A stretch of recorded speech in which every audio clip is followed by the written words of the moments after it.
فانظر ماذا ترى، کہ اے بیٹے میں دیکھ رہا ہوں خواب میں کہ تجھے ذبح کر رہا ہوں، مگر خواب میں یہ نہیں دیکھا کہ میں نے ذبح کر دیا ہے۔ نکتہ نہیں سمجھے؟ انی اذبحک فانظر ماذا ترى، میں دیکھ رہا ہوں خواب میں کہ میں تجھے ذبح کر رہا ہوں، ذبح کیا ہوا نہیں دیکھا، ذبح کرتے ہوئے دیکھا۔ کیوں؟ اس لیے کہ ذبح ہوئے نہیں، اور اللہ نے فرمایا قد صدقت الرؤیا انا کذالک نجزی المحسنین، ہم نے حضرت ابراہیم علیہ السلام کے خواب کو یہ فرما دیا کہ ابراہیم تو نے اپنا خواب سچا کر دکھایا۔ اگر ذبح کیا ہوتا تو ذبح کر کے یہ خواب سچا ہوتا، اگر ذبح نہیں کیا اور اللہ نے فرما دیا کہ خواب سچ کر دکھایا تو اس کا مطلب یہ ہے کہ ذبح نہیں کیا ہوا دکھایا گیا۔ مگر جب حضرت زکریا کے سامنے امام عالی مقام سیدنا امام حسین کا ذکر کیا تو فرمایا کہ شمر بدکار حسین ابن علی کو ذبح کرے گا، وہ گردن کاٹے گا، وہ سینے پر سوار ہوگا، وہ گردن کاٹ کے جدا کرے گا۔ تو حضرت زکریا علیہ السلام پر ایک لرزہ، ایک طبیعت ایسی ہو گئی کہ غم خار ہو گئے۔ تو پھر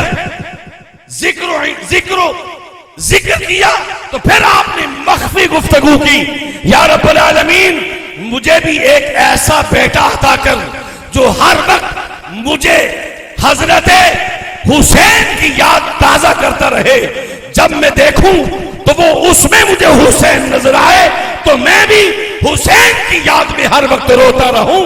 تو 100 سال کی عمر میں حضرت زکریا علیہ السلام کو یحییٰ عطا کیے گئے۔ بھائی توجہ ہے؟ آئیے وہ اللہ اپنے حبیب سے فرما رہا ہے یا ایھا الرسول، اے میرے رسول، اے قریب والو تم بھی سن لو، اے دور والو تم بھی سن لو، میں اپنے رسول سے مخاطب ہو کر وحی مخفی سے ایک بات کرنے لگا ہوں، توجہ سے سن لینا۔ یا ایھا الرسول بلغ ما انزل الیک من ربک، اے محبوب ہم نے جو بھی تجھ پر نازل کیا ہے وہ سب کچھ کائنات والوں کو بتا دو۔ اس کا مطلب یہ ہوا کہ میرے مصطفیٰ پر کچھ ایسے خزانے بھی نازل ہوئے جو قرآن نہیں تھے مگر مصطفیٰ کو عطا ہوئے۔ بھائی توجہ ہے؟ معلوم یہ ہوا کہ سارا دین اگر قرآن میں ہی ہوتا تو حضرت خواجہ معین الدین چشتی اجمیری یہ نہ کہتے دین است حسین، دین پناہ است حسین، یہ نہ ہوتا۔ یا ایھا الرسول بلغ ما انزل الیک من ربک فإن لم تفعل، بڑا سخت جملہ ہے، فإن لم تفعل فما بلغت رسالتہ، اے محبوب اگر جو ہم چاہتے ہیں وہ باتیں آپ نے لوگوں کو نہ بتائیں تو سمجھ لیجئے کہ آپ نے رسالت کی ذمہ داری ہی پوری نہیں کی۔ بھائی پورا قرآن دے دیا، پوری سیرت دے دی، توجہ ہے میرے حضور، پورا قرآن دے دیا، پوری سیرت دے دی، ابھی بھی رب یہ کہہ رہا ہے کہ قرآن دے دیا، سیرت دے دی، بچپن دے دیا، لڑکپن دے دیا، جوانی دے دی، غزوات دے دیے، معاشی نظام دے دیا، سیاسی نظام دے دیا، جینے کا طریقہ بتا دیا، جنت کا راستہ بتا دیا، سب کچھ بتا دیا، لیکن ابھی بھی اللہ یہ فرما رہا ہے اے میرے محبوب وہ بات کر جو ہم چاہتے ہیں کہ تو بتا۔ اور رہی بات دنیا کی کہ تیرے دل میں یہ غم ہے کہ اگر میں نے وہ بات کہی تو کہیں دشمن اٹھ کر کھڑے نہ ہو جائیں، کہیں ظالم سامنے نہ آ جائیں، تو نہ گھبرا، واللہ یعصمک من الناس، تیری لوگوں سے حفاظت کرنا میری ذمہ داری ہے۔ تو بات کر، تو بات کر، تجھے بات کرنے سے نہیں رکنا چاہیے۔ اور ان اللہ لا یہدی القوم الکافرین، بے شک اللہ کافر کو ہدایت نہیں دیتا، تو پھر کس کو دیتا ہے؟ کس کو دیتا ہے؟ بولو نا بھئی، کافر کی ضد کیا ہے؟ مومن۔ کافر کو اگر ہدایت نہیں ملتی تو پھر ہدایت کسے ملتی ہے؟ مومن کو۔ اللہ فرما رہا ہے اے محبوب تو بتا، جو کافر ہوگا مر جائے گا، جو مومن ہو جائے گا کھل جائے گا۔ تو حاضرین محترم، پھر آپ نے وہ کیا اعلان کیا؟ اے لوگو کیا میں نے تمہیں قرآن دے دیا؟ سب کہنے لگے ہاں قرآن دے دیا۔ کیا میں نے تمہیں جنت کا راستہ بتا دیا؟ یا رسول اللہ بتا دیا۔ کیا میں نے تمہیں جہنم سے بچنے کا طریقہ بتا دیا؟ بتا دیا۔ یہ دے دیا، آقا دے دیا، یہ دے دیا، آقا دے دیا، یہ دے دیا، آقا دے دیا، بہت ساری چیزیں گنوا کے پھر فرمایا سنو، شاید میرا یہ تم سے آخری خطبہ ہو۔ اختتامی الفاظ بیان کرنے لگا ہوں، توجہ چاہتا ہوں۔ شاید یہ میرا تم سے آخری خطبہ ہو۔ میں یہ دیکھ رہا ہوں کہ فرشتہ اجل میری طرف سفر کا آغاز کر چکا ہے، وہ کسی بھی وقت میرے پاس آ سکتا ہے۔ میں اپنے رب کی بارگاہ میں جانے والا ہوں۔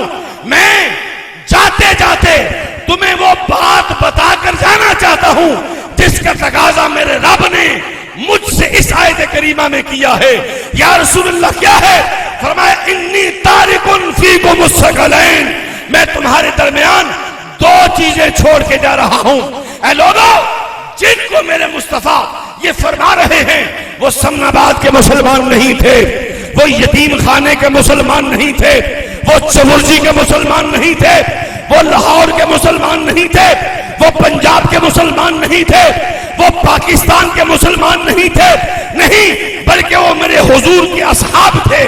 ان میں جناب سیدنا ابو بکر صدیق بھی موجود تھے، جناب سیدنا عمر بن خطاب بھی موجود تھے، جناب سیدنا عثمان ابن عفان بھی موجود تھے، مولا کائنات بھی موجود تھے، حسنین کے ننیال بھی موجود تھے، حسنین کے ددیال بھی موجود تھے، بنو سعد بھی موجود تھے، بنو امیہ بھی موجود تھے۔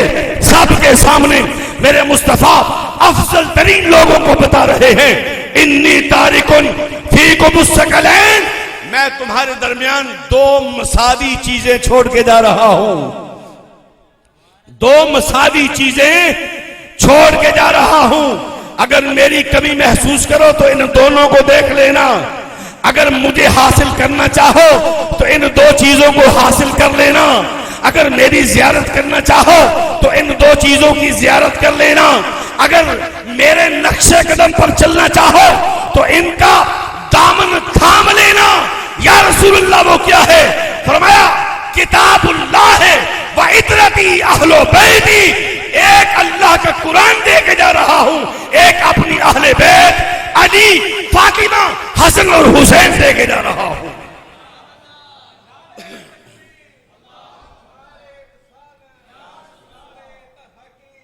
حاضرین محترم، بس میرا خطاب اینڈ ہوا۔ جب یہ خطاب ہوا مومن اور منافق الگ الگ ہو گئے۔ اس دن سے منافق اور کافر نے گٹھ جوڑ کیا ہوا ہے کہ ہم نے قرآن اور اہل بیت کو اکٹھا نہیں ہونے دینا، اور مومن نے قسم اٹھائی ہے کہ ہم نے قرآن اور اہل بیت کو جدا نہیں ہونے دینا۔ یہی درس لے کر ابو بکر بھی، عمر فاروق بھی، عثمان ذو النورین بھی اس کائنات کو بتاتے رہے، اور پھر چونکہ ان چار ہستیوں میں آخری حسین تھے، کربلا آ گئی، اس لیے مصطفیٰ نے فرمایا کہ وہ وقت آئے گا جب کفر اور منافقت اتنی مضبوط ہو جائے گی، جب کافر اور منافق مل جائیں گے، قرآن اور اہل بیت کو الگ الگ کرنا چاہ رہے ہوں گے۔ اسی لیے فرمایا الحسین منی، یہ حسین مجھ سے ہے۔ ایسا ہے، کیسا ہے کہ الحسین منی وانا من الحسین، آج تم اسے میرے بیٹے کی صورت میں دیکھ رہے ہو، کربلا میں اگر میرے دین کی پہچان ہوگی تو حسین ابن علی سے ہوگی، تو پھر قیامت تک حسین ہی ہوگا جس سے میں بھی پہچانا جاؤں گا، قرآن بھی پہچانا جائے گا۔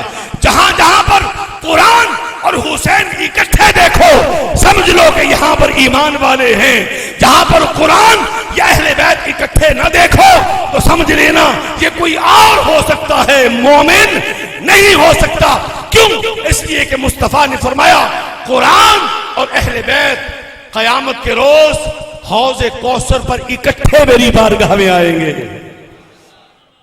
اور پھر فرمایا سنو، جو قرآن اور اہل بیت کا دامن تھام لے گا گمراہی اس کے قریب تک نہیں آئے گی، اور جو گمراہی کے قریب نہیں آ سکے گا، میرے مصطفیٰ نے فرمایا جہاں میں، قرآن اور میری اہل بیت ہوں گے وہیں پر وہ محبت کرنے والے بھی موجود ہوں گے۔ لوگ سوال کرتے ہیں، آخری بات کرنے لگا ہوں، لوگ سوال کرتے ہیں کہ جب قیامت آئے گی قرآن کھولیں گے، صفحے ہوں گے، جلد ہوگی، لیکن حروف نہیں ہوں گے تو قرآن کہاں جائے گا؟ قرآن کہاں جائے گا؟ تو میرے مصطفیٰ فرما گئے القرآن مع علی والعلی مع القرآن، نہ علی قرآن سے جدا ہوتا ہے نہ قرآن علی سے جدا ہوتا ہے۔ بس جب اوراق سے قرآن کو اٹھا لیا جائے گا، قرآن یا تو علی کے پاس ہوگا یا فاطمۃ الزہرا کے پاس ہوگا یا حسنین کریمین کے پاس ہوگا، پھر یہ اکٹھے حوض کوثر کا سفر شروع کر دیں گے۔ سدا بہار رہے اس باغے۔ حاضرین محترم، اللہ کی عزت کی قسم اٹھا کر کہتا ہوں کہ یہ وہ آستانہ ہے جہاں پر قرآن بھی ملتا ہے، اہل بیت بھی ملتی ہے۔ اس لیے کہتا ہوں سدا بہار رہے اس باغے، کدے خزانہ آوے ہومن فیض ہزاراں تائیں، ہر بھکھا پھل کھاوے۔ یا رب العالمین، جو روحانی غذا لینے آئے ہیں انہیں روحانی غذا عطا فرما، جو بیمار ہیں انہیں شفا عطا فرما، اور جو علم لینے کے لیے آئے ہیں انہیں علم لدنی عطا فرما۔ وما علینا الا البلاغ المبین۔